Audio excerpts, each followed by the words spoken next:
नमस्कार।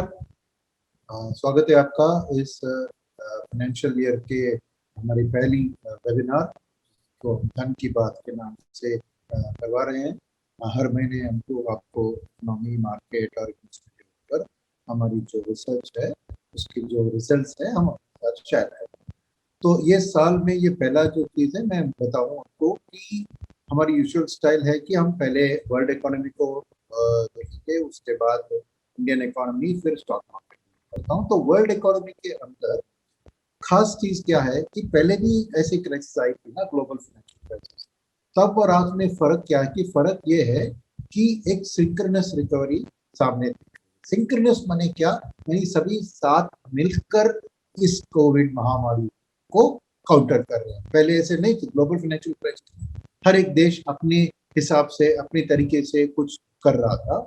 अभी तो सभी साथ में कर रहे हैं। मेडिकली जो स्लाइड में दिख रहा है, करीबन 900 मिलियन वैक्सीनेशन अभी तक कर चुके हैं। सभी देश ने कुछ ना कुछ किया है। अमेरिका लीडिंग है और इंडिया थर्ड पे है। तो ये कंसर्टेड एक्शन, और इंडिया ने, क्योंकि हमारी फार्मा कैपेसिटी उतनी ज्यादा है, तो सभी देशों को हमने वैक्सीन को एक्सपोर्ट भी किया है, और अभी रशिया से स्पुतनिक का वैक्सीन हमको भी मिल रहा है। तो एक गठबंधन सामने दिख रहा है, वो खास चीज इस क्राइसिस के अंदर हमें मानना पड़ेगा। नेक्स्ट स्लाइड में आप देखेंगे कि लिक्विडिटी दूसरी तरीके से इस क्राइसिस को टैकल करने इकोनॉमिक की ओर से। और देश में लिक्विडिटी देने वाले जो देश है उसमें तीन बड़े सेक्टर होते हैं। एक है अमेरिकन इकोनॉमी, दूसरी होती है यूरोपियन इकोनॉमी, और तीसरी जापानी इकोनॉमी। और यहाँ पे देखिए आप 2009 से 13 और आज में कितना फर्क है। यूरोप ने पहले खाली 9% अपने जीडीपी लिक्विडिटी पंप किया था, अब करीबन 63% कर रहा है। यूएस ने तभी भी 80%, अभी भी 77%। और जापान में उतना असर नहीं हुआ कोविड का, इसलिए उनका उतना नहीं रहा है। तो अगले स्लाइड में आप देखेंगे कि टोटल अभी तक $13 ट्रिलियन की लिक्विडिटी इन देशों ने, G4 कंट्री जिसको कहते हैं, इन देशों ने पंप किया है। और उम्मीद है कि अगले 2 साल में और करीबन $30 ट्रिलियन की लिक्विडिटी पंप करेंगे। तो ये अच्छी खबर है हमारे स्टॉक मार्केट्स के लिए, क्योंकि कुछ ना कुछ लिक्विडिटी अल्टीमेटली स्टॉक मार्केट में आके स्टॉक्स को परचेस करता है। तो अगला स्लाइड में हम देखेंगे कि अभी तक की इकोनॉमी की हालत में चाइना सबसे आगे है, क्योंकि महामारी भी चाइना सबसे पहले आई थी और रिकवरी भी उधर पहले हुआ था। तो चाइना की फास्ट तेजी से रिकवरी जो हो रही थी, उसके कारण कॉपर का डिमांड, स्टील का डिमांड, एल्यूमिनियम, यानी ओवरऑल मेटल्स और कमोडिटी सेक्टर को एक बूस्ट मिला है, और चाइना लेड एक मेटल रैली भी आ चुकी है। मगर अगले साइड में आप देखेंगे कि ये जो सप्लाई मेटल की राइज के साथ एक सपोर्टिव थिंग जो जीडीपी ग्रोथ के लिए थी, वो थी स्टेबल ऑयल प्राइसेस। यहाँ पे हमने दिखाया, प्राइस को नहीं दिखा रहे, हम सप्लाई को दिखा रहे हैं, क्योंकि अल्टीमेटली ऑयल एक कंट्रोल्ड कमोडिटी है। ओपेक, सऊदी अरेबिया जो लीड करते हैं ओपेक को, अमेरिका और रशिया, ये तीन बड़े सेगमेंट से जो लिक्विड क्रूड को पंप करते हैं, उन्होंने कंट्रोल में रखा ताकि ऑयल का दाम ना बढ़े ना गिरे। तो ऐसी हालत में एक, और मगर देख रहे हैं कि ये पहले से अभी प्राइसेस बहुत कम है, तो ये एक सपोर्टिव चीज रही है वर्ल्ड इकोनॉमिक रिकवरी के अंदर। तो मेटल्स एक तरफ, और ये, और तीसरी चीज क्या, ये मेटल की रैली सस्टेन होगी? हमारे ख्याल में नहीं, क्योंकि चाइना में ये क्रेडिट फ्यूल्ड डिमांड था इंफ्रास्ट्रक्चर के लिए। तो क्रेडिट का आप पिकअप तो हो चुका है, तो गैप ज्यादा नहीं है चाइनीज बैंक के साथ की, और भी इसको फाइनेंस करें। तो मेटल की रैली इतनी सस्टेन नहीं होगी। कब नेक्स्ट मेटल की साइकिल शुरू होगी? जब अमेरिकन इकोनॉमी वापस प्रॉपर ग्रोथ ट्रैक पे आती है, तब आपको वापस मेटल का डिमांड आएगा। तो तब तक आप देखेंगे कि मेटल की रैली सस्टेन नहीं होगी और इसी लेवल पे रहेगी। अगला स्लाइड में हमने दिखाया कि कैसे सिंक्रोनस, मैंने बोला एक्शन, सिंक्रोनस रिकवरी भी है, क्योंकि ये जो इंडेक्स है, न्यू ऑर्डर का इंडेक्स, देखिए लाइफ टाइम हाई में है सभी देशों में न्यू ऑर्डर्स की इंडेक्स, यानी तेजी से वर्ल्ड इकोनॉमी रिकवरी स्टेज पर आ रही है। अगले स्लाइड में हम देख रहे हैं आईएमएफ की क्या प्रिडिक्शन है ग्रोथ के ऊपर वर्ल्ड के और करीबन कुछ देश की। तो 2020 में समझिए कि पूरे सभी देश की, राइट हैंड साइड में लास्ट 3 कॉलम्स देखिए आप, सभी देशों का रिटर्न नेगेटिव रहा है, जीडीपी का ग्रोथ नेगेटिव रहा है 2020, ओवरऑल वर्ल्ड का 3.2। मगर अगले ये साल ये 6.7% वर्ल्ड जीडीपी ग्रोथ की बाउंस बैक। एक एक बात याद रखिए, ये साल जो बता रहे हैं ये कैलेंडर ईयर, यानी जनवरी टू दिसंबर वाली बात, क्योंकि वर्ल्ड की इकोनॉमी सब जैन टू दिसंबर चलते हैं, खाली हमारी देश अप्रैल टू मई में चलती है। तो यहाँ पे 6.7 ग्रोथ जो दिख रहा है वो बेस इफेक्ट नेगेटिव था ना पिछले साल, इसके कारण 6.7 दिख रहा है, क्योंकि नेक्स्ट ईयर जब नॉर्मल सिटी होगी तो 4.5%, जो भी एक अच्छा ग्रोथ रेट है वर्ल्ड के लिए। और खास चीज में पॉइंट आउट करूंगा, नीचे से देखिए लास्ट सेकेंड लास्ट में लैटिन के ऊपर इंडिया है, तो इंडिया में हालत क्या थी कैलेंडर ईयर के मुताबिक -7, यानी ऑलमोस्ट वर्स्ट जीडीपी फॉल था 2020 में। मगर 2021 में हम फास्टेस्ट ग्रोइंग कंट्री होंगे, क्योंकि बेस इफेक्ट का सपोर्ट है और ग्रोथ का भी सपोर्ट है। और अगले साल हम वर्ल्ड की ग्रोथ रेट से 2% ज्यादा 6.5% की जीडीपी की उम्मीद 2022 वाली साल में उम्मीद कर रहे हैं। तो ओवरऑल एक अच्छी वी शेप रिकवरी वर्ल्ड में आपको दिख रही है। अब मैं ध्यान अगले स्लाइड में अमेरिकन इकोनॉमी के ऊपर डालने वाला हूँ, क्योंकि अमेरिका ऐसी देश और अमेरिका ऐसी स्टॉक मार्केट का जुड़ना हमारे मार्केट और इकोनॉमी के साथ बहुत ज्यादा है। और अमेरिका एक हार्बिंगर कह सकते हैं कि जो भी चीज अमेरिका में होती है वही वर्ल्ड को ड्राइव करती है। तो पहली चीज है कि अमेरिका में क्या खास चीज है कि उन्होंने नोट छाप का प्रोग्राम जो बनाया था, उसके कारण उसकी दोनों डेफिसिट, करंट अकाउंट डेफिसिट और फिस्कल डेफिसिट दोनों बढ़ने लगी। और जैसे ही डेफिसिट बढ़ती है देश वीक होती है, क्योंकि इन्फ्लेशन को प्रमोट करेगी डेफिसिट। तो ऐसी हालत में करेंसी वीक होती है। ये एक बहुत इंपॉर्टेंट चीज आपको नोट करना होगा कि फिस्कल डेफिसिट और करंट अकाउंट के बढ़ने से डॉलर वीक होता है, और डॉलर वीक होते ही बहुत positive effect rest of the world में आता है, जो लेटर स्लाइड में मैं आपको बताऊंगा। बट जस्ट ये स्लाइड से ये ध्यान रखिए कि dollar weakens at every sign of rising deficit, ये मन में रखिए याद। नेक्स्ट स्लाइड में राइट, ये लिक्विडिटी के कारण जो डेफिसिट बढ़ी थी वो अभी अगले 2 साल में और भी $9 ट्रिलियन अमेरिका लिक्विडिटी पंप करने वाली है। तो समझिए कि ऐसी हालत रही तो डॉलर वीक ही रहेगी। Next slide please. Right, second चीज, ये लिक्विडिटी का हाल क्या हुआ कि एक तरफ गवर्नमेंट ने लिक्विडिटी सिस्टम में लगाया, but at the same time वहां पे जो हमारे देश में नहीं किया, वो हर इनकम टैक्स फाइलर को उन्होंने चेक दे दिया, कैश चेक, यानी पहले $600 फिर $1400, यानी $2000 हर अमेरिकन टैक्स फाइलर को उन्होंने पैसा हाथ में दे दिया। तो ऐसे पैसे के साथ नेचुरली लोग ने अभी तक खर्चा नहीं किया क्योंकि लॉकडाउन में पड़े थे। तो आने वाले दिन में ये एक्सेस सेविंग्स जो लोगों के हाथ में है वो एक कंजम्पशन को बूस्ट करने की आशा सामने आती है। नेक्स्ट राइट, तो ये पर्सनल कंजम्पशन की बाउंस बैक देखिए, प्रीवियस क्राइसिस में 3 साल लगे थे, जून 8 से मार्च 2010।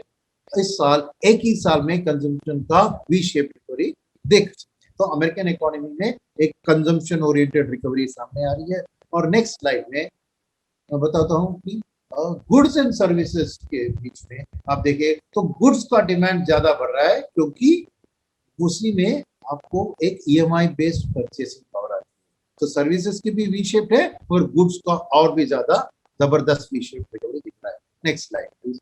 तो ऐसी हालत में ये डिमांड साइड की, सो सप्लाई के साइड में नए बिजनेस शुरू करने का एप्लीकेशंस भी देखिए जबरदस्त बढ़ रहा है। तो ये भी एक अच्छी चीज है जो रिकवरी को सामने दिखाती है। Next slide. तो यहाँ पे खास करके आप देखिए कि स्मॉल बिजनेसेस, छोटे छोटे कार्य राइट, वो अपना बिजनेस कितना बढ़ा रही है। तो ये ब्रॉड बेस एक स्ट्रेंथ रिकवरी यूएस में डेवलप हो रहा है, ये सामने दिख रहा है। Next slide please. राइट, तो ओवरऑल पीएमआई जो कहते हैं परचेज मैनेजर इंडेक्स, जो एक अच्छा प्रिडिक्टर है इकोनॉमिक ग्रोथ का, वो भी देखिए एंड में एक शार्प वी शेप रिकवरी दिखाते हुए 50 से कई दफा ज्यादा बढ़ चुका है, ऑलमोस्ट 57 पे है मैन्युफैक्चरिंग पीएमआई। और इंडिविजुअल स्टेट्स नेक्स्ट स्लाइड में देखेंगे तो होटल रूम ऑक्यूपेंसी भी गिरने के बाद अब एक जबरदस्त राइज है अमेरिका में। Next slide. राइट, और इंडिविजुअल स्टेट्स का जो भी मैन्युफैक्चरिंग सर्वे होता है सभी स्टेट्स में आप देख रहे हैं कि एक strong V shape recovery America में जारी है। नेक्स्ट। तो ओवरऑल समराइज करने के लिए वर्ल्ड और अमेरिका की बात, एक तो ब्लू वेव, क्योंकि डेमोक्रेट जो प्रेसिडेंट डेमोक्रेट पार्टी का है और सेनेट और कांग्रेस, जो हमारे लोकसभा राज्यसभा की तरह वहां पे सेनेट और कांग्रेस होता है, दोनों आज डेमोक्रेटिक कंट्रोल में आ गया है। तो उनके लिए अभी एक कठिन रिफॉर्म की लेजिस्लेशन पास करना आसान हो गया है। तो यहाँ पे इंपॉर्टेंट चीज है कि उन्होंने स्टिमुलस अनाउंस किया, $1.9 बिलियन बिल पास हो गया, और अब एक 2.25 ट्रिलियन इंफ्रास्ट्रक्चर स्टिमुलस का बिल भी उन्होंने अनाउंस कर दिया। इसके साथ ये गवर्नमेंट की एक्शंस ट्रंप के गवर्नमेंट से बहुत अलग है, यानी एक वो मॉनेटरी पॉलिसी में इंटरफेयर नहीं करने वाले हैं, फेड को अपना इंडिपेंडेंस दे देंगे। और सेकेंड, चाइना के साथ यूएस चाइना रिलेशंस ट्रेंड होंगी, मगर ट्रेड वॉर के ऊपर इतना चर्चा नहीं होगा, और उधर थोड़ा ट्रेड में थोड़ा स्मूथनिंग हम देखेंगे। तो ओवरऑल ये deliver a strong boost to growth, हमारी उम्मीद है। Next slide. तो ओवरऑल वर्ल्ड की स्थिति में भी ये सब चीज ऑलरेडी हमने कवर कर दिया, खाली एक चीज नहीं कवर किया कि एक और पॉजिटिव थी, ब्रेक्सिट के डील का साइन अप करना। तो अभी जो भी अनसर्टेनिटी यूके और यूरोप के बीच हो रही थी वो भी अभी निकल गया, तो माहौल ठीक है एक ग्लोबल रिकवरी को वापस लाने। तो अब हम देखते हैं कि ये सब समरी है जो अभी मैंने बात किया, वही सब बात किया। फिर एक मिनट के स्लाइड को याद छोड़ देता हूँ ताकि आप पढ़ सके, ये बात ऑलरेडी मैंने अभी कर दिया है। तो नेक्स्ट स्लाइड। तो अब आते हैं हमारे देश और इंडिया के बाद क्या कह रहे हैं हम, राइडिंग द रिकवरी, माने जीएसटी कलेक्शन से शुरू करते हैं हमारी बात। कि जीएसटी कलेक्शन गिरी थी लॉकडाउन के टाइम में, और उसके बाद जबरदस्त वी शेप रिकवरी, यानी बिटवीन स्टेट्स ट्रेड और सर्विसेज की बिजनेस ग्रोथ के कारण ही गवर्नमेंट की रेवेन्यू बढ़ सकती है। तो ये एक स्ट्रॉन्ग प्रूफ है कि इकोनॉमिक रिकवरी एक मजबूत स्थिति में आ रही है। Next slide please.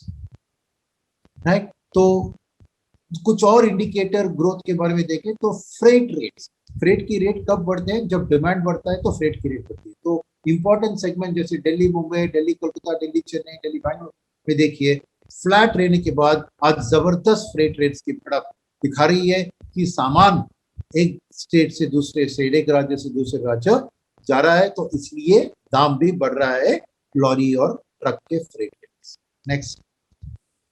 तो बोथ पीएमआई सर्विसेज और मैन्युफैक्चरिंग दोनों पीएमआई ने वी शेप मानते हैं कि थोड़ा मॉडरेशन अभी है इन टर्म्स ऑफ ग्रोथ, मगर फिर भी 50 के ऊपर रहने के कारण एक पॉजिटिव ट्रेंड ही है ग्रोथ के ऊपर। Next right. तो मेडिकली भी हमारी सक्सेस अच्छी रही है, हमने देखा ना, थर्ड हाईएस्ट वैक्सीनेशन कंट्री थे, और करीबन 2.5 महीने में हमने 60 साल की उम्र के ऊपर जो वल्नरेबल पॉपुलेशन है उनको हमने वैक्सीन से कवर कर दिया। ये बहुत बढ़िया अचीवमेंट है, और आपको पता है कि अब गवर्नमेंट ने उसके बाद 60 से उसको 45 करवा दिया, और अब नए 1 से 18 साल की उम्र के ऊपर जो भी है उनको वैक्सीनेशन की परमिशन दे दी है। तो सेकेंड वेव जो बढ़ रहा है उसको कंट्रोल करने के लिए ये स्टेप एक इंपॉर्टेंट चीज है। तो नेक्स्ट स्लाइड में आप देखेंगे कि number of people vaccinated 6.5 million हो चुका है। Next slide. और सेकेंड वेव मगर आ चुकी है, ये हमें पता है।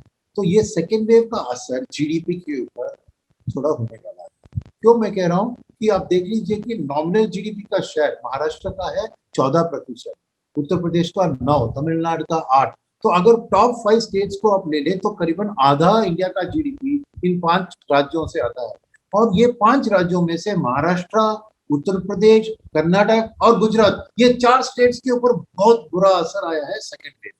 तो इकोनॉमी के ऊपर, जीडीपी के ऊपर अगर हमने सेकेंड वेव को कंट्रोल नहीं किया तो सावधान रहना चाहिए कि जीडीपी के ऊपर थोड़ा असर हो सकता है, और हमारे मानने में करीबन 1 से 2% जीडीपी गिरावट आ सकती है अगर हमने सेकेंड वेव को कंट्रोल नहीं किया।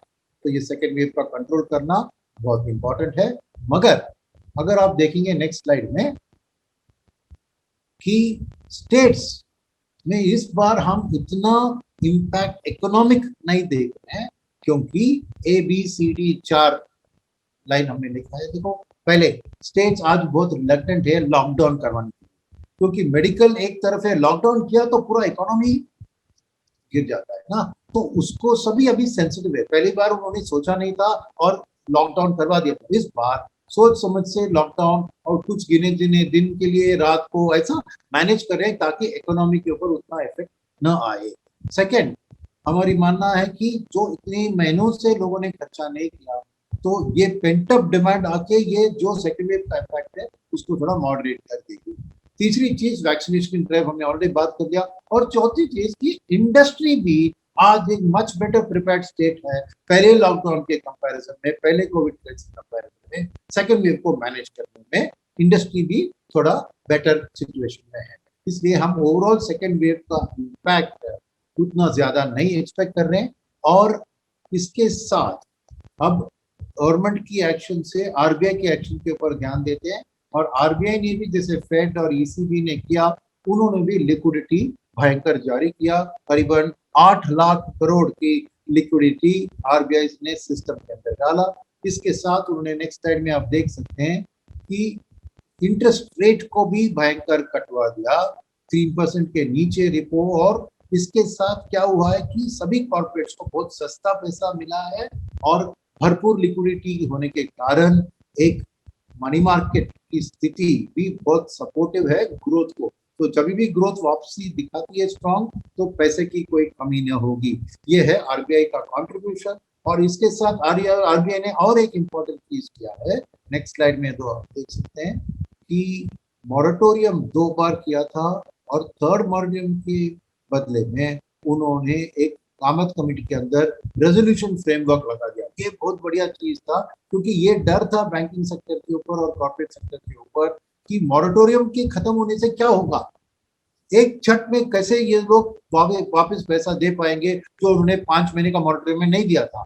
तो ये रेजोल्यूशन फ्रेमवर्क जो 66% रेटेड कंपनीज को बेनिफिट किया है, ये एक 2 से 3 साल का टाइम फ्रेम दे रहे हैं लोगों को अपने ईएमआई भरवाने के लिए। तो ये सिस्टमिकली जो प्रेशर आ सकता था इसके कारण, उसको इसने ईज करवा दिया, ये वाला रेजोल्यूशन कामत कमेटी का। Right, next slide.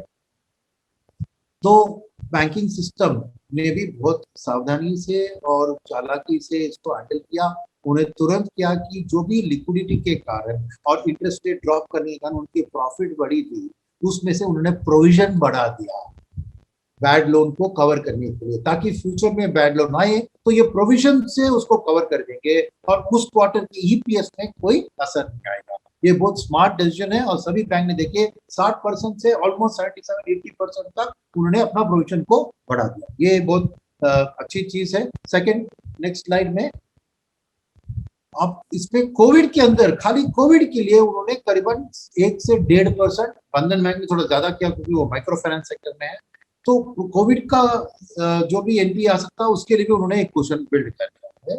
और नेक्स्ट स्लाइड में आप देखेंगे कि कोविड के कारण उनकी कलेक्शन एफिशिएंसी, लोन की रिकवरी में उतना ज्यादा असर नहीं है। सभी लीडिंग बैंक्स का 90 से 95% का रिकवरी रहा है। तो ये भी एक अच्छी चीज है कि बैंकिंग सिस्टम के ऊपर जितना डर था, उतना डर बहुत अनएक्सपेक्टेड था, उतना नहीं चाहिए होना था डर उतना, और एक्चुअली स्थिति बेहतर निकली। Next slide. तो वापस गवर्नमेंट के पास पहुंचते हैं और बजट बहुत सपोर्टिव रहा, मार्केट को भी सपोर्ट किया। ये डेटा है, अगर क्यूएनए में चाहिए तो इसको खोल सकते हैं। Next slide please. राइट, तो कैपेक्स के ऊपर करीबन 25% वाई गवर्नमेंट ने खर्चा बढ़ा दिया, तो ये इंडियन जीडीपी ग्रोथ के लिए बहुत सपोर्टिव एक्शन था। Next slide please. और बजट में सही narratives with fiscal mathematics for support, current account deficit, fiscal deficit सबको लेते हुए उन्हें सही तरह की स्थिति करे, ताकि नेक्स्ट स्लाइड में आप देखेंगे कि ये बजट में खास चीज थी कि ये pro growth budget but very little to dislike. इसलिए एफआईआईस ने से डोमेस्टिक इन्वेस्टर्स सभी ने इस बजट को सेलिब्रेट किया और stock market life time high पे पहुंच गई। तो बजट का प्रो ग्रोथ होना बहुत जरूरी था और वो हुआ। Next slide. राइट, तो एज अ रिजल्ट ये सब एक्शन के कारण हम एक्सपेक्ट कर रहे हैं कि इकोनॉमी मजबूत वी शेप रिकवरी में चल रही है। और इस क्वार्टर में, अप्रैल मई जून क्वार्टर में, हम करीबन 28% की जीडीपी ग्रोथ देखने की उम्मीद कर रहे हैं। ये 28% क्यों? क्योंकि ये पिछले साल ये अप्रैल मई जून के समय में -24% जीडीपी ग्रोथ है, तो बेस गिरने के कारण ये नंबर उतना अच्छा दिख रहा है। एक्चुअली ओवर द ईयर देखेंगे तो करीबन एक डबल डिजिट जीडीपी ग्रोथ इस साल में हम उम्मीद कर सकते हैं। Next slide please. तो ये थी जो हो चुकी है वो बड़ी बात। बट मार्केट में जो निवेश करते हैं एफआईआई, पेंशन फंड्स और लॉन्ग टर्म इन्वेस्टर, वो फ्यूचर को देख के इन्वेस्ट करते हैं और फ्यूचर के लिए इंडिया में तीन चीज बहुत सपोर्टिव है। एक है हाउसिंग सेक्टर, सेकंड है पीएलआई का जो प्रोग्राम, और तीसरा है एनआईपी यानी नेशनल इंफ्रास्ट्रक्चर पाइपलाइन। अब हम तीनों के ऊपर थोड़ा चर्चा करते हैं। Next slide please. तो यहाँ पे देखिए हाउसिंग और रियल एस्टेट बहुत बढ़िया स्थिति में है टर्न अराउंड के लिए। क्यों? क्योंकि एक तरफ हाउस की दाम फ्लैट रही है, सेकंड बैंक्स ने इंटरेस्ट रेट्स को गिरा दिया है, आज हाउसिंग लोन आपको 6.25% में मिल रहा है, और तीसरी चीज लोगों की तनख्वाह अभी कोविड के कारण उतनी कटी नहीं, तो एक स्टेबल तनख्वाह है। तो ये सब मिला के आप देखें तो करीबन एक महीने की आमदनी से खाली 27% की जरूरत है एक खरीद करने ईएमआई के तौर पर, जो स्थिति पहले 2003-4 में ही हमने देखी। तो एक ऑल टाइम लो पे है ईएमआई रिक्वायरमेंट। तो नेक्स्ट स्लाइड में आप देखेंगे तो कुछ गवर्नमेंट जैसे महाराष्ट्र ने स्टैंप ड्यूटी भी कटवा दिया। तो ओवरऑल ये बहुत सपोर्टिव चीज है। और अगर नेक्स्ट स्लाइड में आप देखेंगे कि खाली रहने के लिए ही घर आपको अच्छी टाइम नहीं है, इवन आपको रेंट में देना है घर को, तभी भी स्थिति बहुत बढ़िया है, क्योंकि आपको टैक्स ब्रेक मिलता है उस इंटरेस्ट में हाउस खरीदने के लिए। और सेकंड चीज है कि आपको जो रेंटल इनकम मिलता है इसमें जो फासला है, पहले 7% के करीब था, आज खाली 3% डिफरेंशियल है। यानी आपके पॉकेट से अगर आपने खाली 3% महीने में ईएमआई हाथ से डाल दिया तो आप एक घर आपको मिल सकता है। और जैसे ही प्रॉपर्टी प्राइसेस बढ़ते हैं तो रेंटल यील्ड भी बढ़ेगा, तो नेचुरली एक टाइम में पॉजिटिव भी टर्न हो सकता है। तो ये एक बहुत सपोर्टिव चीज है कि घर खरीदना के लिए एक बहुत बड़ा बूस्ट। अभी इसके ऊपर इतना मैं क्यों टाइम स्पेंड कर रहा हूं, क्योंकि एक घर बनने से करीबन 10 इंडस्ट्रीज को बेनिफिट मिलता है। कौन सी? पहली चीज है सीमेंट, दूसरी स्टील, तीसरी ब्रिक्स इंडस्ट्री यानी बिल्डिंग मटेरियल समझिए, चौथी टाइल्स, पांचवी पेंट, छठी electrical wire, aluminium wire wiring, फिर सैनिटरी वायर, राइट, और फाइनली हाउसिंग कंपनीज और रियल एस्टेट सेक्टर। तो ये सबको 10 सेक्टर्स को आपको सपोर्ट मिलेगा घर के डेवलपमेंट से। तो ये एक मल्टीप्लायर इफेक्ट दिलवा सकता है हमारे इकोनॉमिक ग्रोथ के लिए। तो हाउसिंग और रियल एस्टेट सेक्टर एक ड्राइवर होंगे हमारी जीडीपी ग्रोथ के लिए, राइट। तो ये होगी हाउसिंग की बात। नेक्स्ट स्लाइड में मैं आपको बताता हूँ ये पीएलआई स्कीम के बारे में। ये पीएलआई स्कीम क्या होता है? Production link incentive. यानी कोई भी नई कारखाना फॉरेनर्स आके यहाँ सेटअप करते हैं हम गिने चुने सेक्टर में, तो जो वैल्यू एडिशन करते हैं, वैल्यू एडिशन माने क्या? समझे कार वाली कंपनी आती है तो क्या होता है कि हमारी जमीन से हम आयरन ओर निकालते हैं, उसको स्टील में कन्वर्ट करते हैं, और फिर वो कार कंपनी वो स्टील को खरीदती है। तो स्टील को खरीद के फाइनल कार प्राइस का जो डिफरेंस होता है उसको कहते हैं वैल्यू एडिशन। यानी जमीन से जो उखाड़ के निकाला उसको छोड़िए, वो हमारे देश की वेल्थ है ना वो उसको। तो ये वैल्यू एडिशन के ऊपर गवर्नमेंट कह रही है कि गिने चुने सेक्टर में 5 से 6% हर साल हम आपको इंसेंटिव देंगे, हाथ में कैश सब्सिडी। तो ये क्यों कर रहे हैं ऐसा? क्योंकि इन सेक्टर, जो कि नेक्स्ट स्लाइड में आप देख सकते हैं, ये पहला अनाउंस किया हुआ सेक्टर है, उसके बाद उसको बढ़ा दिया है। तो इन सेक्टर में चाइना का बहुत बड़ा कंट्रीब्यूशन रहा है as this supplier to the world. अभी क्या है कि चाइना से ये बिजनेस हमको छीनना है।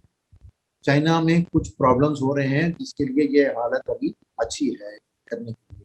तो ये मौके का फायदा उठाकर गवर्नमेंट ने गिने चुने सेक्टर में जहां पे चाइना का डोमिनेंस है उधर उन्होंने ये स्कीम अनाउंस किया है। और उसमें देखिए मोबाइल है, ऑटो है, बैटरी है, फूड है, फार्मा है। तो इसपे ऑलरेडी आपने देखा इलेक्ट्रॉनिक में सैमसंग और एप्पल फोन के सप्लाई सब उन्होंने यहाँ पे शिफ्ट कर दिया। तो टोटल इस प्रोग्राम का करीबन $150 बिलियन का नई सेल्स और $70 बिलियन का वैल्यू एडिशन की उम्मीद हम कर सकते हैं, जो करीबन 2% अपने जीडीपी में ऐड कर सकती है ग्रोथ, राइट। तो ये बहुत बढ़िया स्कीम है। पहले मेक इन इंडिया लॉन्च किया था, वो उतना सक्सेस नहीं हुआ, तो ये फोकस स्पेसिफिक स्कीम है जो चाइना फोकस्ड है। तो चाइना प्लस वन, यानी जो भी मैन्युफैक्चरर चाइना में कुछ मैन्युफैक्चर कर रहा है उसको हम कह रहे हैं कि हमारे देश में भी आप कर दो भाई। तो आगे जाके देखते हैं नेक्स्ट स्लाइड में कि सपोर्टिव चीज पीएलआई के लिए एक चीज ऑलरेडी हो चुकी है, वो है टैक्स रेट का कटवाना। 35% से 17% हमने टैक्स नई मैन्युफैक्चरिंग कंपनी के लिए कटवा दिया, ताकि फॉरेनर के लिए ये फाइनेंशियली अट्रैक्टिव बन जाए।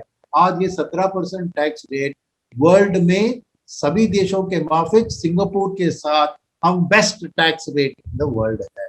तो ये बहुत अट्रैक्टिव चीज हुई। और इसके साथ नेक्स्ट स्लाइड में आप देखिए कि ईज ऑफ डूइंग बिजनेस, यानी रोड की क्वालिटी, लाइसेंसिंग की freedom, opening up to FDI, ये सब ईज ऑफ डूइंग बिजनेस की रैंकिंग में जो आते हैं, वहां पे भी पिछले 5 साल में हमने छलांग लगाया है और करीबन 80 रैंक हमने इंप्रूव कर दिया हमारा ईज ऑफ डूइंग बिजनेस का रैंकिंग। यानी 5 साल पहले एक फॉरेन मैनेजर इंडिया को किन आंखों से देखेगा, आज जिन आंखों से देख रहा है उसमें जमीन आसमान का फर्क होगा। तो आज माहौल और स्थिति बहुत कंड्यूसिव है एक फॉरेन मैन्युफैक्चरर को इंडिया में आने के लिए। और नेक्स्ट स्लाइड में आप देखेंगे कि इसका मूल्य कारण क्या था कि चाइना में जो दिक्कत आ रही है। दिक्कत क्या है, चाइना का लाल लाइन देखिए आप, उनकी लेबर सप्लाई, वर्किंग एज की पॉपुलेशन क्या देख रहे हैं आप। 2017 में एक लाल लाइन हमने लगाया है। 2017 के बाद चाइना का वर्किंग एज पॉपुलेशन कंटिन्यूअसली गिर रहा है, क्योंकि उन्होंने one family one child policy बहुत साल पहले इंस्टीट्यूट किया था। मगर इंडिया में अभी भी हमारी working age population rising trend में है। कब तक? 2050 तक, यानी 30 साल के लिए हमारे पास एक राइजिंग वर्कफोर्स की अवेलेबिलिटी। तो सप्लाई ऑफ लेबर एक बहुत इंपॉर्टेंट चीज है जो कि चाइना से इंडिया में मैन्युफैक्चरर को देखने की एक पुश दे रहा है। इसके साथ चाइना का पर कैपिटा इनकम $10,000 के लेवल पे है, हमारा $2,000, यानी per capita income is equal to per capita wages. तो हमारी लेबर भी 5 गुना सस्ता है कंपेयर टू चाइना, राइट। तो ये एक नेगेटिव है चाइना के लिए। उसके साथ ये कोविड की महामारी चाइना में शुरू हुई थी ना, उसके कारण भी बहुत लोगों का मन बदल गया कि एक ही देश के ऊपर हमें इतना डिपेंड नहीं करना चाहिए। तो 44% लोग कह रहे हैं कि हम चाइना के बाहर भी और एक फैक्ट्री लगा देंगे। तो ये एक पॉजिटिव है जहाँ पे इंडिया अपना पिच कर रही है कि एक चाइना प्लस वन स्ट्रेटेजी में आप हमें भी शामिल कीजिए, राइट। नेक्स्ट स्लाइड भी यही चीज कह रही है। तो इसके अगले स्लाइड में जाते हैं। तो तीसरी चीज, पीएलआई को कवर कर दिया, हाउसिंग को कवर कर दिया। अब आते हैं एनआईपी, नेशनल इंफ्रास्ट्रक्चर पाइपलाइन। आपको याद होगा कि गवर्नमेंट ने प्लान बनाया था कि 2020 से 25 5 साल की टाइम फ्रेम में 111 लाख करोड़ का खर्चा इंफ्रास्ट्रक्चर सेक्टर के ऊपर होगा। तो क्या गवर्नमेंट के पास उतना पैसा है? नहीं, क्योंकि गवर्नमेंट इसलिए सॉवरेन वेल्थ फंड और ऐसे फंड, पेंशन फंड को पूरा टैक्स ब्रेक दे दिया कि अगर वो हमारे इंफ्रास्ट्रक्चर में निवेश करें तो हमें कोई टैक्स नहीं लगेगा। तो ये 111 लाख करोड़ का खर्चा कहाँ होने वाला है? ज्यादातर 4 क्षेत्र में, एनर्जी क्षेत्र, अर्बन इंफ्रास्ट्रक्चर, रोड और रेलवे। 70% उधर पे होना है। तो अगर यहाँ पे खर्चा होता है तो समझिए कि कितने सप्लायर उसमें बेनिफिट होते हैं, राइट। टर्बाइन सप्लायर से लेकर, सीमेंट सप्लायर से लेकर, स्टील सप्लायर से लेकर, तो ओवरऑल एक इंफ्रास्ट्रक्चर रिलेटेड सेगमेंट ये बहुत बड़ा बूस्ट है जो स्ट्रक्चरली हमारे देश को एक मल्टीप्लायर इफेक्ट के थ्रू हमारी जीडीपी को बढ़ा सकता है। तो ये थी तीसरी चीज जो कि एक फॉरेनर की आंखों में देख रहे हैं कि इंडिया की ग्रोथ एक जबरदस्त फाउंडेशन पे आ रही है और फ्यूचर भविष्य बहुत बढ़िया दिख रहा है। तो ये चीज के साथ हम अभी देखते हैं कि ऑर्डर की backlog engineering and construction companies की भी बॉटम आउट हो चुकी है, राइट। Next slide please. तो इकोनॉमी की बात हो चुकी है। अभी मार्केट के अंदर, मार्केट के सेक्शन को मैंने 2 तरह में मैंने स्प्लिट किया है। ये है मैक्रो मार्केट, क्योंकि मार्केट के अंदर एक मैक्रो ड्राइवर कुछ ड्राइव कर रहे हैं और उसके बाद हम माइक्रो मार्केट को देखेंगे। तो मार्केट की मैक्रो में नेक्स्ट स्लाइड में आप देखिए, मैंने पहले कुछ 3-4 स्लाइड के अंदर एक बात करी थी आपसे, डॉलर की वीकनेस की स्टोरी, राइट। तो ये डॉलर की वीकनेस की स्टोरी ही मैक्रो स्टोरी है हमारे मार्केट की। क्यों? क्योंकि यहाँ पे हमने प्लॉट किया है डॉलर इंडेक्स, यानी डॉलर वर्सेस अदर करेंसी, जिसको DXY कहते हैं, उसको इन्वर्ट करके हमने दिखाया। और उसके साथ ये फ्लैट लाइन है S&P 500 यानी अमेरिका का ब्रॉडर मार्केट, और इसके ऊपर MXEF देखेंगे आप, वो है MSCI का इमर्जिंग मार्केट। तो आप देखिए कैसे जैसे ही डॉलर वीकन होता है तो MSCI का इंडेक्स परफॉर्म करता है, यानी वीकनिंग ऑफ डॉलर एक स्ट्रॉन्ग पॉजिटिव है ओवरऑल इमर्जिंग मार्केट की स्टॉक परफॉर्मेंस के लिए। कारण क्या है इसका? दो कारण है। नेक्स्ट स्लाइड में फर्स्ट कारण बताता हूँ। फर्स्ट कारण यह है कि जैसे ही डॉलर वीकन होता है तो इमर्जिंग मार्केट को कैपिटल फ्लोज आते हैं, राइट। तो ये देखिए यहाँ पे हमने दिखाया कि डॉलर इंडेक्स को लाल में दिखाया, और ब्लूमबर्ग का इमर्जिंग मार्केट कैपिटल फ्लो का प्रॉक्सी इंडेक्स है ये ब्लू में। आप देख रहे हैं जैसे ही ये बढ़ता है ये उसके साथ ही बढ़ता है। तो एक स्ट्रॉन्ग कोरिलेशन है कि डॉलर वीकन होते ही इमर्जिंग कैपिटल मार्केट्स को पैसा मिलता है, उसके कारण दाम बढ़ते हैं और मार्केट्स अच्छा रिटर्न करते हैं। ये एक कारण है। और दूसरा कारण नेक्स्ट स्लाइड में कि क्या होता है कि ये लिक्विडिटी जब आती है ना, तो ऑटोमेटिकली उसके साथ इमर्जिंग मार्केट कंपनियों की अर्निंग्स भी बढ़ जाती है। क्यों?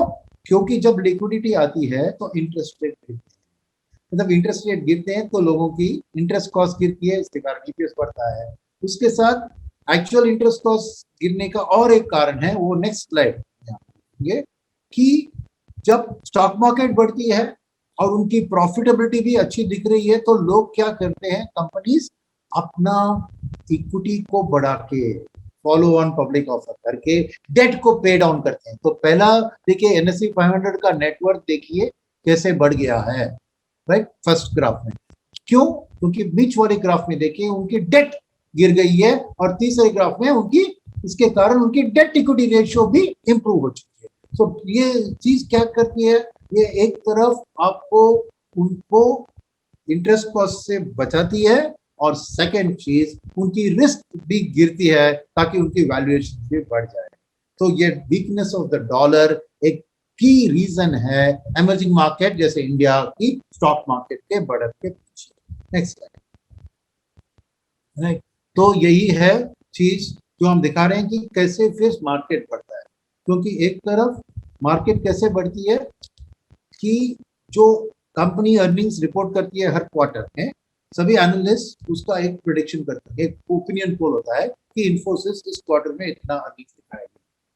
जब एक्चुअल अर्निंग्स एक्सपेक्टेशन से ज्यादा आती है तो स्टॉक प्राइस बढ़ती है, और एनालिस्ट भी फ्यूचर क्वार्टर के अर्निंग्स को अपवर्ड रिवाइज करते हैं, तो वैल्यूएशन भी जस्टिफाई हो जाता है।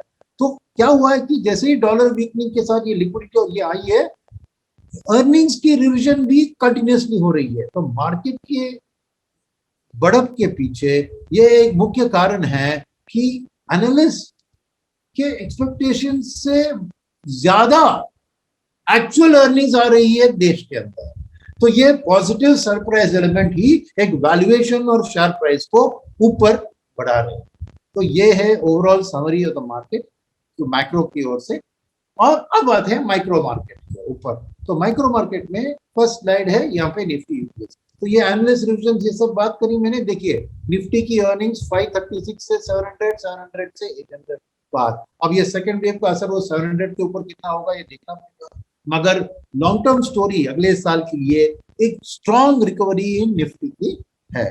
तो अगला स्लाइड में हम देखेंगे कि तीनों index large cap, mid cap और स्मॉल कैप ने कोविड क्राइसिस के टाइम में अपने वैल्यूएशन में भयंकर गिरावट और उसके बाद रिकवरी भी देख रहे हैं। मगर अभी भी हर इंडेक्स अपने, खाली लार्ज कैप इंडेक्स अपने प्रीवियस हाई की ओर आ रहा है, मगर मिड और स्मॉल कैप अभी भी अपने प्रीवियस हाई से नीचे ही ट्रेड कर रहा है। ये अभी टेबल में मैं दिखाता हूँ आपको नेक्स्ट स्लाइड में कि दिसंबर 17 को अगर मान लीजिए प्रीवियस लाइफ टाइम हाई था, तो तब निफ्टी का फॉरवर्ड पी था 17.8। आज निफ्टी की फॉरवर्ड पी है 20, यानी 2.4 बढ़ गई है निफ्टी की फॉरवर्ड पी उस पीक के बाद। मगर मिड कैप इंडेक्स देखिए 24 था दिसंबर 17 में, आज 14 में है, यानी 10 नीचे है। और स्मॉल कैप इंडेक्स 20 के करीब था, आज 18.5 पे, यानी 1.4 नीचे है। तो मानते हैं कि लार्ज कैप इंडेक्स एफआई के सपोर्ट के कारण वैल्यूएशन और भी बढ़ गई है प्रीवियस हाई से, मगर मिड कैप और स्मॉल कैप इंडेक्स अभी भी 31% डिस्काउंट पे है mid cap compare to Nifty, और स्मॉल कैप 8% डिस्काउंट, यानी मिड एंड स्मॉल कैप अभी भी अपने लाइफ टाइम हाउस में नहीं पहुंचे, तो वैल्यूएशन अपीयर रीजनेबल। तो नेक्स्ट स्लाइड देखेंगे, हमने जो यूजुअल इकोनॉमी की बुल फेस बैर फेस के एनालिसिस हर बार करता हूं उसी को किया है मैंने। आप देखते क्या होता है कि जब इकोनॉमी अच्छी फेस में जाती है तो पहला टेबल देखिए कि सेंसेक्स की बढ़त 550% रही है, मिड कैप की 900%, स्मॉल कैप की 1400, यानी भयंकर डिफरेंस आ जाता है जब इकोनॉमी अच्छी फेज में हो। तो ऑपोजिट होता है इकोनॉमी वीक फेज में हो। तो अभी लास्ट टेबल पे आइए जहां पे हम इस मार्च 2020 के बाद वाली जो रिकवरी आई है वहां पे क्या हुआ है, आप देख रहे हैं कि सेंसेक्स का बढ़त, मिड कैप इंडेक्स का बढ़त और स्मॉल कैप तीनों की बढ़त में ज्यादा फर्क नहीं है। यस, अभी भी मिड कैप लार्ज कैप से ज्यादा है और स्मॉल कैप मिड कैप ज्यादा है, मगर पहले वाला डिफरेंस और अभी में अभी वो डिफरेंस नहीं दिख रहा है, क्योंकि अभी आने वाले दिन में जैसे ही डोमेस्टिक इकोनॉमी रिकवर होती है तो ये फासला जो है बढ़ता जाएगा, और उम्मीद आप रख सकते हैं कि मिड कैप और स्मॉल कैप लार्ज कैप से बेटर अर्निंग्स और बेटर स्टॉक प्राइस एप्रिसिएशन आपको दिखा सकते। तो ये सब मैंने अच्छी बात कह दी है अभी तक, मगर रिस्क तो है ना, रिस्क के बिना रिवॉर्ड नहीं बनता है ना। तो मार्केट में रिस्क वाले फैक्टर्स क्या है, इसके ऊपर भी ध्यान देने की जरूरत है, ताकि आप अपना एसेट एलोकेशन उस हिसाब से बदलते जाइए। तो पहला रिस्क है कोविड वाला रिस्क, सेकेंड वेव का रिस्क जो कंट्रोल करने की जरूरत है, अगर नहीं हुआ क्योंकि top 50% of the states of GDP affected है, तो ये एक इंपॉर्टेंट चीज इंडिया के लिए भी है और वर्ल्ड के लिए भी है। अब बाकी के जो रिस्क है, टॉप लाइन में मैं वर्ल्ड और अमेरिका के बारे में बात कर रहा हूं, और बॉटम की जो लाइन है वहां पे हम इंडिया के बारे में बात कर रहे हैं, मगर बात सिमिलर है। तो फर्स्ट रिस्क क्या है, मैंने डॉलर की वीकनेस की बात करी क्योंकि फिजिकल डेफिसिट बढ़ रही थी, मगर अगर यूएस इकोनॉमी ग्रोथ बहुत स्ट्रांग दिखाया है तो डॉलर स्ट्रेंथन होने लगेगा। तो डॉलर स्ट्रेंथन होगा तो एक रिस्क है, क्योंकि हमने बताया ना कि डॉलर की वीकनेस ही हमारे मार्केट को सपोर्ट दे रही है। तो डॉलर का स्ट्रेंथ माने रूपी का वीकनेस, तो रूपी का वीकनेस माने एक तरफ जो भी बेनिफिट्स डॉलर के वीकनेस का वो सब चले जाएंगे, और सेकंड चीज रूपी अगर डिप्रिशिएट होती है तो हमारे इंपोर्टेड गुड्स के दाम भी बढ़ जाए। तो ये एक risk factor, currency oriented risk factor मन में रखिए। सेकेंड फैक्टर है कि अगर यूएस में रिकवरी आ गई तो एक तरफ डॉलर की स्ट्रेंथ, दूसरी तरफ कमोडिटी का डिमांड भी बढ़ेगा, और स्पेशली वो इंफ्रास्ट्रक्चर सेगमेंट में खर्चा करेंगे तो और भी कमोडिटी प्राइसेस बढ़ेगी, तो इन्फ्लेशन आ जाएगी उधर। सिमिलरली इंडिया में इन्फ्लेशन देने वाली चीज है, एक तो imported inflation because of the international prices बढ़ने के कारण, मगर डोमेस्टिकली अगर मानसून का आउटलुक इस साल नेगेटिव आया तो नेचुरली फूड सप्लाई में श्रिंकेज होगा, तो फूड इन्फ्लेशन आके डरा सकता है। तो ये दोनों इन्फ्लेशन का रिजल्ट क्या होगा कि अमेरिका में वो वापस अपना बॉन्ड बाइंग प्रोग्राम को निकाल कर रेट हाइक की बात करेंगे, तो समझिए कि एक भयंकर भूकंप की तरह हमारे देश को आके हिट करेगा, मार्केट्स को, जैसे मई 2013 में टेपरिंग का अनाउंसमेंट में किया था। तो ये एक रिस्क है जो बड़ा इंपैक्ट कर सकता है हमारे स्टॉक मार्केट। सिमिलरली आरबीआई भी अभी तक ग्रोथ को सपोर्टेटिव अकोमोडेटिव पॉलिसी फॉलो कर रही है, तो वो अपना फोकस इन्फ्लेशन को शिफ्ट करके लिक्विडिटी को पुल बैक करेगी, तो वो भी मार्केट को पसंद नहीं होगा, और यहाँ पे भी स्टॉक मार्केट के ऊपर करेक्शन आ सकता है। तो ये सब चीज आप थोड़ा ट्रैक कीजिए, क्योंकि ये इंपॉर्टेंट रिस्क फैक्टर है जिसके ऊपर एक ध्यान रखना होगा हमें कंटिन्यूअसली। Right, next slide. तो अब ये समरी स्लाइड है, जो भी बात अभी तक मैंने करी है उसको मैं समराइज कर रहा हूँ, तो मैं 1 मिनट के लिए स्लाइड को छोड़ता हूँ ताकि आप ही पढ़ लें इसे। राइट, तो इसमें खास चीज इसमें जो मैंने पहले उतना ध्यान नहीं दिया वो था रूरल इंडिया का अभी भी स्ट्रांग है, क्योंकि पिछले मानसून रबी और खरीफ की क्रॉप दोनों अच्छी रही, तो पैसा है रूरल इंडिया के हाथों में, तो ये एक अच्छी कंजम्पशन के लिए अच्छी स्टोरी है। सेकेंड वेव को छोड़ के सेकेंड वेव आके इसको थोड़ा करेक्ट कर सकती है, बाकी चीज ऑलरेडी मैंने बात कर लिया है। तो नेक्स्ट स्लाइड के ऊपर चलते हैं। तो नेक्स्ट स्लाइड के ऊपर भी यही चीज कंटिन्यू कर रहे हैं, ये भी बात हमने सब कर ली है, इसमें कुछ है कि जिसने बताया नहीं, ब्रॉडली सबको मैंने कवर कर दिया है। और अगले स्लाइड में अगर आते हैं, नेक्स्ट स्लाइड, तो हमारी पोर्टफोलियो की स्ट्रेटेजी में पहले 2 लाइन तो मदरहुड स्टेटमेंट है जनरली, मगर चीज क्या है कि सेक्टर वाइज हमारी पोजीशनिंग, इन्वेस्टमेंट साइकिल की बढ़त और कंजम्पशन की बढ़त, ये दोनों चीज के ऊपर एंकर्ड रहेगी, ताकि तो डोमेस्टिक ग्रोथ की रिकवरी हम फाइनेंशियल सेगमेंट से, क्वालिटी याद रखिए, consumer discretionary, building material, auto sector और इंडस्ट्रियल सेक्टर, इसके ऊपर हमारा निवेश ज्यादा होगा। और ग्लोबल रिकवरी को हम metal sector, speciality chemical export oriented sector है, ऑटो एंसिलरी और आईटी सर्विसेज के थ्रू प्ले करेंगे। इसके अलावा ओवरऑल इंडियन आईटी कंपनीज को हमें बेनिफिट आते हुए देख रहे हैं, क्योंकि ये वाली जो कोरोना की क्राइसिस और लॉकडाउन की क्राइसिस थी, ये एक Y2K मोमेंट 2000 में जो हुआ था उसकी तरह है, क्योंकि एक मल्टी ईयर क्लाउड की माइग्रेशन और डिजिटल ट्रांसफॉर्मेशन का इफेक्ट हमारे इंडियन आईटी कंपनीज को मिलेगा, तो आईटी पे भी हमारा फेवरेबल स्टांस होगा। बट ओवरऑल स्टॉक सिलेक्शन बहुत इंपॉर्टेंट है इस टाइम में, और हम एक rising participation by mid cap और स्मॉल कैप देख रहे हैं आने वाले महीनों में। तो इससे मेरा अभी प्रेजेंटेशन खत्म होता है, राइट। एंड बहुत धन्यवाद सुनने के लिए ध्यान से। Mutual fund investments are subject to market risks. Read all scheme related documents carefully.